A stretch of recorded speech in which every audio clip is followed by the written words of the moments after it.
ஷபத் shalom. ஹல்லேலூயா. யெகோவா மசியா நாமத்தில் அன்பின் வாழ்த்துதலை உங்கள் அனைவருக்கும் தெரிவித்துக் கொள்கிறேன்.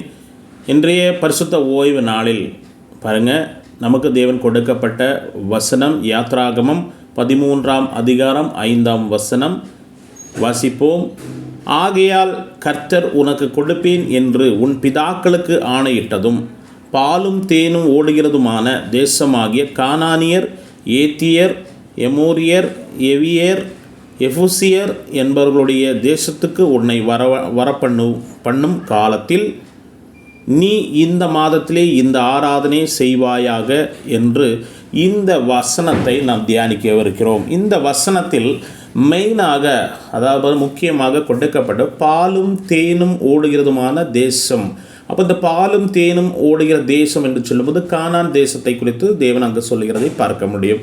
யாருக்காக இந்த வாக்குத்தத்தம் பண்ணியிருக்கிறார் அப்படி சொல்லி பார்க்கும்பொழுது முற்பிதாக்களாகிய ஆபிரகாமுக்கு இந்த காரியங்கள் சொல்லப்பட்ட காரியத்தை பார்க்க முடியும்.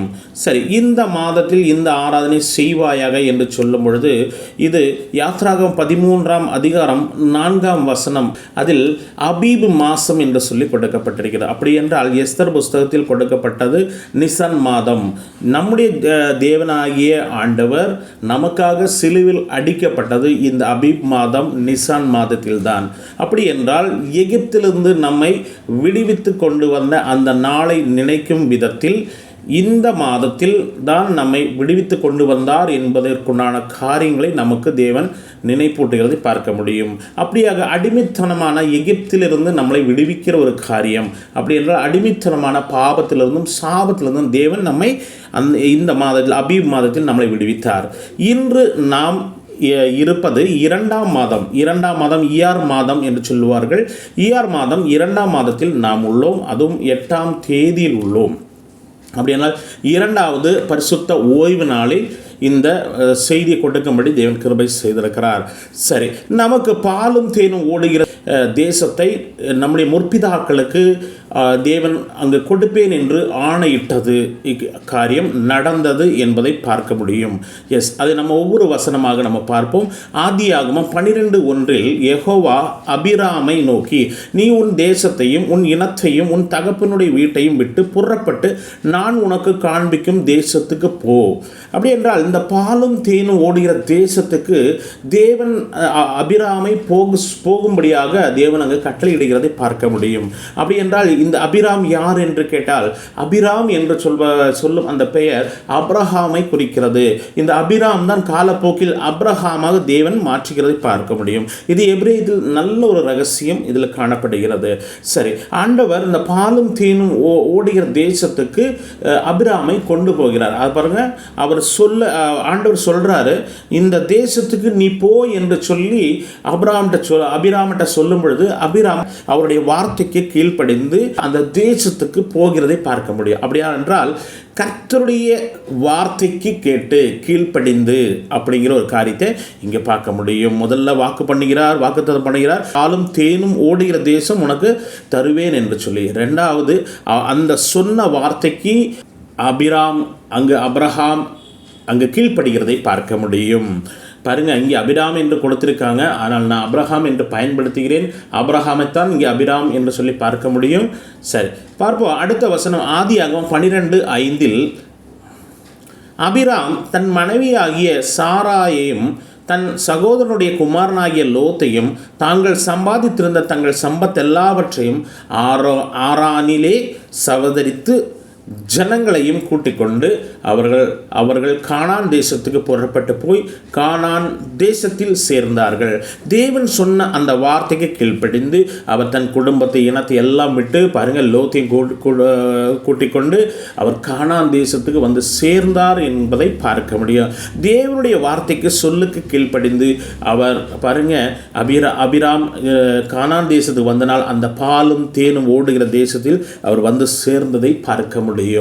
சரி, அபிராம் கானான் தேசத்தில் குடியிருந்தான் என்று ஆதியாகமம் 13:12 நீங்கள் அதை பார்க்க முடியும். அதே போல் ஆதியாகமம் 12:8 பின்பு அவன் அவ்விடம் விட்டு பெயர்ந்து பெத்தேலுக்கு கிழக்கே இருக்கும் மலைக்கு போய் பெத்தேல் தனக்கு மேற்காகவும் ஆயி கிழக்காகவும் இருக்க கூடாரம் போட்டு அங்கே கர்த்தருக்கு ஒரு பலிபீடத்தை கட்டி கர்த்தருடைய நாமத்தை தொழுது கொண்டான்.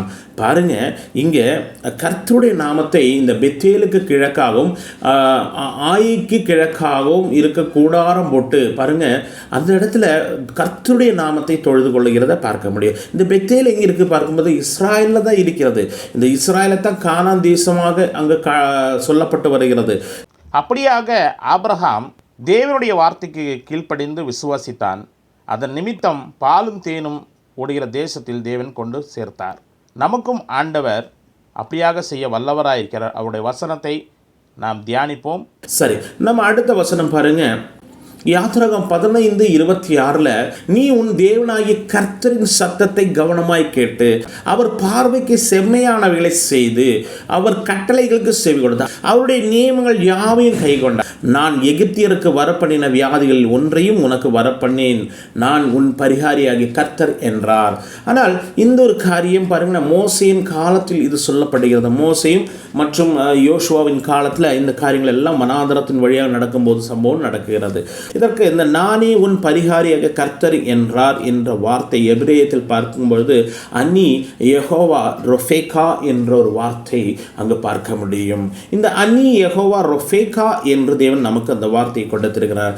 எதற்கென்றால் அவருடைய சத்தத்துக்கு கேட்டு அவருடைய பார்வைக்கு செம்மையானதை செய்து கட்டளைகளுக்கும் செவி கொடுத்து நியமங்களை யாவையும் கை கொண்டால் நிச்சயமாக நமக்கு ஒரு குறையில்லாமல் தேவன் நடத்த வல்லவராயிருக்கிறார். பாருங்கள், இந்த அனி யெகோவா ரொஃபேகா என்ற எபிரேயத்தில் இங்கே கொடுக்கப்பட்டிருக்கிறது. இந்த அனி என்கிற முதல் வார்த்தையின் முதல் எழுத்து இங்கே ஆலஃப் இங்கே கொடுக்கப்பட்டிருக்கிறது.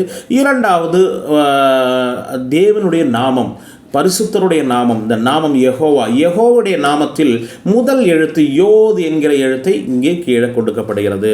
அடுத்தது பார்த்தீங்கன்னா ரொஃபேகா, அப்படியே பரிகாரி என்று சொல்லி தமிழில் அங்கே மொழிபெயர்ப்பு செய்யப்பட்டுள்ளது. ஹீலர் என்று சொல்லி பார்க்க முடியும். சரி, இந்த ரொஃபேகாவில் என்ற வார்த்தையில் முதல் எழுத்தை நாம் எடுத்தோமானால் இயார் என்ற ஒரு வார்த்தை கிடைக்கிறது. இயார் என்று சொன்னால் எபிரேய வேதாகமத்தில், அப்படி என்றால் வேதாகமத்தில் தேவன் நமக்கு கொடுத்த முதல் மாதம் அபீப் மாதம், இரண்டாம் மாதம் இயார் மாதத்தினுடைய பெயர் வந்துவிட்டது. பாருங்க, இயார் செகண்ட் மந்த் நேம் இது. அப்படின்னா இந்த இரண்டாம் மாதத்தில் 8ஆம் நாளாகிய இந்த பரிசுத்த ஓய்வு நாளில் தேவன் நானே உன் பரிகாரி என்று சொல்லுகிறார். அப்படின்னா தேவனுடைய வார்த்தைக்கு கீழ்ப்படிந்து அவருடைய சத்தத்துக்கு கவனமாய் கேட்டு அவருடைய கட்டளைக்கு செவி கொடுத்து அவருடைய நியமங்கள் கை கொண்டால் அவர் நமக்கு பரிகாரியாக இருக்கிறதை பார்க்க முடியும். சரி, இது ஆபிரகாமின் காலத்தில் இதெல்லாம் நடந்ததை பார்க்க முடியும். மோசேயின் காலத்தில் அதே போல கானான் தேசத்தில், யோசுவா கானான் தேசத்தில் வந்த காரியம் பார்க்க முடியும். அதற்கு அப்படி இன்று ஆவிக்குரிய காரியத்தில் இந்த செய்திகளெல்லாம் நமக்கு எப்படியாக தேவன் சொல்லுகிறார் என்றால் ஆவிக்குரிய கண்ணோட்டத்தில் நாம் பார்க்கும் பொழுது பாருங்கள், அன்று ஆபிரகாமுக்கு முற்பிதாக்களுக்கு வாக்குத்தத்தம் பண்ணப்பட்ட தேவன் இன்றும் நமக்கும் அப்படியாக வாக்குத்தத்தம் பண்ணப்பட்டிருக்கிறார். பாருங்க, முற்பிதாக்களுக்கு நான் கொடுக்கும் தேசத்துக்கு நீ போ என்று சொல்லி அங்கு அனுப்புகிற காரியம் பார்க்க முடியும். அதே போல நமக்கும் தேவன் 1 யோவான் 2:25 நித்திய ஜீவனை அளிப்பேன் என்பதே அவர் நமக்கு செய்த வாக்குத்தத்தம். நாம் இந்த இடத்தில் ஆவிக்குரிய பிள்ளைகளாக ஆபிரகாமின் சந்ததியும் நமக்கு நித்திய ஜீவன் அளிப்பேன் என்பது தேவன் நமக்கு வாக்குத்தத்தமாக தந்திருக்கிறார். அப்படி இருக்க பாருங்க, ரோமர் 2:7 அங்கே ஆபிரகாம் என்ன செய்தார்? இந்த வாக்குத்தத்தம் கொடுத்த பொழுது அவருடைய சொல்லுக்கு கீழ்ப்படிந்து புறப்பட்டு அந்த தேசத்தை தேவன் காண்பித்த தேசத்துக்கு அவர் புறப்பட்டது போல ரோமர் 2:7 பாருங்க, நீங்கள் சோர்ந்து போகாமல் நற்கிரியைகளை செய்து, இந்த நற்கிரியைகளை என்று சொல்லும் பொழுது தேவனுடைய வார்த்தைகளை கேட்டு அந்த நியமங்களை கேட்டு அவருடைய கட்டளையை செவி கொடுத்து அவருடைய சொல்லுக்கு கீழ்ப்படிந்து நாம் மகிமையும் கனத்தையும் அழியாமையும் தேடுகிறவர்களுக்கு நித்திய ஜீவன் அளிப்பேன் என்று சொல்லப்பட்டிருக்கிறத பார்க்க முடியும். அப்போ நற்கிரியை என்றால் என்ன என்று சொல்லி பார்க்கும் பொழுது, நற்கிரியை நம்முடைய வேதாகமத்தில் அவர் நியாயப்பிரமாணத்தில் கொடுக்கப்பட்ட இந்த நியாயப்பிரமாணத்தில் உள்ளது. அப்படியாக அவருடைய வார்த்தைக்கு செவி கொடுத்து அவருடைய சொல்லுக்கு கீழ்ப்படிந்து அவருடைய நியமங்கள் யாவும் கை கொண்டோமானால் எகிப்துக்கு வரப்பண்ணின ஒரு வியாதியும் நமக்கு வராது என்று சொல்லி அவர் யெகோவா ரொஃபேக்காவாக இருக்கிறதை பார்க்க முடியும். பாருங்க, மத்தேயு 6:33 நாம் ஆபிரகாமின் சந்ததி அல்லவா, ஆபிரகாம் தேவனுடைய வார்த்தைக்கு சொல்லுக்கு கீழ்ப்பட்டார், அதன் நிமித்தம் அவர்களுக்கு பாலும் தேனும் ஓடுகிற தேசம் தேவன் கொடுத்தார். அதே போல மத்தேயு 6:33 முதலாவது தேவனுடைய ராஜ்யத்தையும் அவருடைய நீதியும் தேடுங்கள், அப்பொழுது இவைகள் எல்லாம் உங்களுக்கு கூட கொடுக்கப்படும். தேவனுடைய ராஜ்யம் என்று சொல்லி பார்க்கும்போது யெகோஷுவா அவருடைய ராஜ்யமாக இருக்கிறது, நாம் அவருடைய சரீரத்தின் அவயங்களாக இருக்கிறோம். ஸோ யெகோஷுவா தேவனுடைய ராஜ்யத்துக்குரியவராக இருக்கிறார். அவருடைய ராஜ்யத்தில் நாம் அவருடைய நீதியின்படி இருக்கும்போது, அப்படின்றால் அவருடைய நீதியின்படி இருக்க வேண்டும் என்றால் அவருடைய நீதியை நாம் தேட வேண்டியதாக இருக்கு. அவருடைய நீதி எங்கே இருக்கிறது என்று சொல்லி பார்க்கும்போது வேதாகமத்தில் இருக்கிறது. அவருடைய கட்டளையும் கற்பனையின்படி நாம் செய்வோமானால் நமக்கும் இந்த பாலும் தேனும் ஓடுகிற தேசத்தை தேவன் தர வல்லவராய் இருக்கிறார். அவர் சொன்ன வாக்குத்தத்தம் எஸ், நித்திய ஜீவன் அளிப்பேன் என்பதே. பாருங்கள், எபிரேயர் 4:1 இப்படியாக நாம் அவருடைய சொல்லுக்கு கீழ்ப்படுவோமானால் அப்போஸ்தலர் தெளிவாக ஒரு காரியத்தை சொல்லுகிறது பாருங்க. அப்போஸ்தலனாகிய பவுல் எபிரேயருக்கு சொல்லுகிற ஒரு காரியம், எபிரேயருக்கு என்று சொல்லும் பொழுது அது எபிரேய ஜனங்களுக்கு தானே, இஸ்ராயல் ஜனங்களுக்கு தானே என்று மாம்ச ரீதியாக பார்க்கக்கூடாது. காரணம், அவர்கள் மாம்சத்தில் எபிரேயர்களாக இருந்தால் நாம் ஆவிக்குரிய எபிரேயர்களாக இருக்கிறோம். ஆக மொத்தத்தில் எபிரேயர்கள் என்று நாமும் அதில் உட்பட்டிருக்கிறோம் என்பதை மறந்துவிட வேண்டாம். ஆனபடியினாலே அவருடைய இளைப்பாறுதலில் பிரவேசிப்பதற்கு ஏதுவான வாக்குத்தத்தம் நமக்கு உண்டாயிருக்க உங்களில் ஒருவனும் அதை அடையாமல் பின்வாங்கி போனவனாக காணப்படாதபடிக்கு பயந்திருக்க கடவோம். பாருங்க, அவருடைய இளைப்பாறுதலில் பிரவேசிப்பதற்கு ஏதுவான வாக்குத்தத்தம், தேவனுடைய இளைப்பாறுதலில் பிரவேசிப்பதற்கு ஏதுவான வாக்குத்தத்தம் நமக்கு இருக்கிறது. அங்கு தேவனுடைய கட்டளை என்ன என்று பார்க்கும் பொழுது ஓய்வு நாளை அனுசரிப்பாயாக. அந்த ஓய்வு நாளை நாம் அனுசரிக்கிறோமா? இந்த பரிசுத்த ஓய்வு நாளிலும் அவருடைய ஓய்வு நாள் என்று சொல்லும்போது, ஓய்வு என்று சொல்லும்போது ரெஸ்டிங் பிளேஸ், ரெஸ்ட் என்று சொல்லி ஒரு அர்த்தம். இளைப்பாறுதல் என்று சொன்னால் அதுவும் ஒரு ரெஸ்ட் என்ற அர்த்தம் தான். இங்கு இளைப்பாறுதல் என்று கொடுப்பதனால் ஓய்வு நாள் இல்லையே என்று சொல்லி நீங்கள் கலங்க வேண்டாம், இரண்டுக்கும் ஒரே அர்த்தம்தான். அவருடைய ஓய்வு நாளில் பிரவேசிப்பதற்கு ஏதுவான வாக்குத்தத்தம் நமக்கு உண்டாயிருக்க தேவன் நம்மளை ஓய்வு நாளை அனுசரிப்பாயாக, பரிசுத்த குலைச்சலாக்காதபடி பரிசுத்தப்படுத்துவாயாக என்று கர்த்தர் சொல்லுகிறார். ஓய்வு நாளை பரிசுத்தமாய் ஆசரிக்க நினைப்பாயாக. யாத்ராகமம் 20:8 சொல்லுகிறது. சரி, நமக்கு பார்ப்போம். பாருங்க, அடுத்த வசனம் என்ன சொல்லுகிறது என்றால், ஏனெனில் சுவிசேஷம் அவர்களுக்கு அறிவிக்கப்பட்டது போல நமக்கும் அறிவிக்கப்பட்டது. யாருக்கு அறிவிக்கப்பட்டது? முற்பிதாக்களுக்கு அறிவிக்கப்பட்டது போல, வனாந்திரத்தில் வந்த தேவ பிள்ளைகளுக்கு அறிவிக்கப்பட்டது போல நமக்கும் அறிவிக்கப்பட்டது. கேட்டவர்கள் விசுவாசம் இல்லாமல் கேட்டபடியினால் அவர்கள் கேட்ட வசனம் அவர்களுக்கு பிரயோஜனப்படவில்லை. இன்றும் நாமும் அப்படியாக கேட்ட வசனங்கள் விசுவாசம் இல்லாமல் இருந்தோமானால் நமக்கும் பிரயோஜனப்படாது என்பதைத்தான் பவுல் இங்கு சொல்லி வருகிறார். இந்த பவுல் சொல்லுகிற ஒரு காரியம் பாருங்க, புறஜாதியர்களுக்கு தேவன் அப்போஸ்தலனாக நியமிக்கப்பட்டார் என்று சொல்லி அவர் சொல்லுகிறதை பார்க்க முடியும். விசுவாசித்தவர்களாகிய நாமோ, இப்ப நம்மை குறித்து சொல்லுகிறார், விசுவாசித்தவர்களாகிய நாமோ அந்த இளைப்பாறுதலில் பிரவேசிக்கிறோம். எந்த இளைப்பாறுதல்? தேவன் நமக்கு கொடுத்த கட்டளையில் ஓய்வு நாளில் பிரவேசிக்கிறோம். ஓய்வு நாளில் தேவன் ஓய்ந்திருந்தது போல நாமும் ஓய்ந்திருக்க வேண்டும் என்பதை தான் இங்கே கொடுத்திருக்கிறார். அவருடைய கிரியைகளை உலக தோற்றம் முதல் முடிந்திருந்தும் அவர்கள் என்னுடைய இளைப்பாறுதலில் பிரவேசிப்பதில்லை என்று என்னுடைய கோபத்திலே ஆணையிட்டேன் என்றார். பாருங்க, இங்கு தேவன் யோசுவா புஸ்தகத்திலும் சொல்லுகிறார், எசேக்கியேலும் சொல்லுகிறார், இந்த வனாந்தரத்தில் வந்தவர்கள் தேவனுடைய இளைப்பாறுதலில் அவர்கள் பிரவேசிப்பதில்லை என்று சொல்லி தேவன் அங்கு அவருடைய கோபத்தில் ஆணையிடுகிற ஒரு காரியத்தை பார்க்க முடியும். ஏனென்றால் அவர்களுக்கு சொந்த இஷ்டப்பிரகாரமாக அவர்கள் தெரிந்தார்கள். வனாந்திரத்தில் வந்தவர்கள் சொந்த இஷ்ட பிரகாரமாக, அதனால தான் கானான் தேசத்துக்கு பிரவேசிக்க முடியவில்லை முடியாமல் போனார்கள். அப்போ கானான் தேசம் நமக்கு அது ஒரு இளைப்பாறுதலின் இடமா என்று சொல்லி பார்க்கும்போது கானான் என்பது ஒரு பரலோகத்தின் ஒரு சாயலாக பார்க்கப்படுகிறது. அப்போது கானான் தேசத்தில் பாலும் தேனும் ஓடுகிற தேசமாக இருக்கிறது என்று சொல்லி தேவனுடைய வசனம் அப்படியாக சொல்லப்படுகிறது. அப்போ நாமும் கானான் தேசத்துக்கு, இஸ்ராயல் தேசத்துக்கு போக வேண்டுமா என்று சொல்லி பார்த்தால் அப்படி அல்ல. ஆவிக்குரிய சிந்தனையில் தேவனுடைய வார்த்தைக்கு செவி கொடுத்து நடக்க வேண்டும் என்பதே தேவனுடைய வார்த்தையில் அந்த கானான் பாலும் தேனும் ஓடுகிற தேசத்தை நாம் பார்க்க முடியும். மேலும் தேவன் தம்முடைய கிரியைகளை எல்லாம் முடித்து 7ஆம் நாள் ஓய்ந்திருந்தார் என்று 7ஆம் நாளை குறித்து ஒரு இடத்தில் சொல்லி இருக்கிறார். பாருங்க, இங்கே இளைப்பாறுதலை குறித்து சொல்லி வந்து கரெக்டாக நேராக பாருங்க பவுல் கொண்டு வர பாருங்க. 7ஆம் நாள் ஓய்ந்திருந்தார், தேவன் 7ஆம் நாளில் இளைப்பாறுதலில் இருந்தார் என்று 7ஆம் நாளை குறித்து ஒரு இடத்தில் சொல்லி இருக்கிறார் என்று சொல்லி இதை நாம் சரியாக தியானிப்போமானால் அந்த இளைப்பாறுதல் 7ஆம் நாளாகிய ஓய்வு நாளை குறிக்கிறது என்று புரிந்து கொள்ள முடியும். தேவ பிள்ளைகளே, அப்படியாக உங்களுக்கும் இந்த காரியம் வெளிப்பட வேண்டும் என்பதே தேவனுடைய சித்தமாக இருக்கிறது.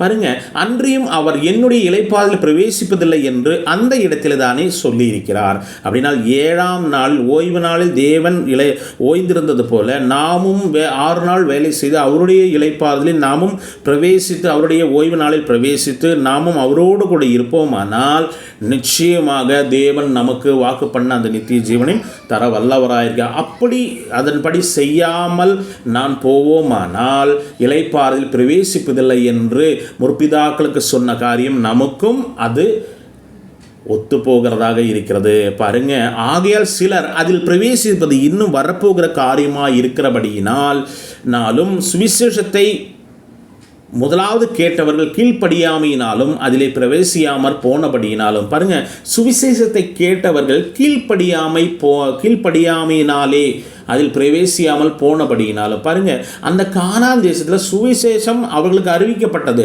கானான் தேசத்திற்கு நோக்கி வந்து கொண்டிருந்த இஸ்ராயல் ஜனங்கள் வனாந்திரத்தில் வந்த பொழுது தேவன் சொன்ன அந்த இளைப்பாறுதலை குறித்து அவர்களுக்கு சொல்லும் பொழுது அவர்கள் கீழ்ப்படியாதனால் அவர்கள் கானான் தேசத்தில் பிரவேசிக்கவில்லை.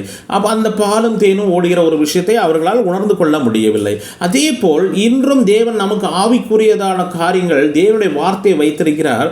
இன்றும் ஓய்வு நாளை வைத்திருக்கிறார். ஓய்வு நாள், அந்த ஓய்வு நாள் நாமும் பிரவேசிக்க வேண்டும். கீழ்ப்படியாமையினாலே அதில் பிரவேசியாமல் போவோமானால் வர இருக்கிற காரியத்தில் நமக்கு அந்த வாய்ப்பினை நாம் நழுவ வேண்டியதாக இருக்கிறது.